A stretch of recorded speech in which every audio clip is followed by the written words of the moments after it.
what I wish I knew about mending trust instead of just avoiding the cracks. Imagine knowing exactly how to piece it back together, making it even more resilient than before. Let's dive into that together. So, you've hit a bump in the relationship road. It happens. But knowing how to navigate this can turn a pothole into a stepping stone. Let's explore 4 effective ways to rebuild trust.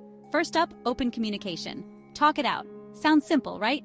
But here's the twist. It's not just about talking, but how you talk. Approach these conversations with honesty and a pinch of vulnerability. Share your feelings without the blame game. Next, consistency is key. Trust is built not in moments, but over time. It's like watering a plant, regularly and attentively. Show your partner through your actions, day in and day out, that you're committed to making things work. Thirdly, let's talk forgiveness. This isn't about forgetting, it's about choosing to move forward. It's giving your relationship a fresh canvas, not erasing the old one, but starting a new painting altogether. Lastly, seek understanding. Try to truly understand where your partner is coming from. This doesn't mean you agree with everything, but by showing empathy, you're building a bridge back to trust.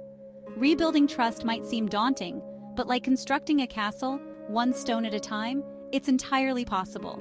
And remember, sometimes the rebuilt trust can end up stronger than it ever was before. Ready to start building?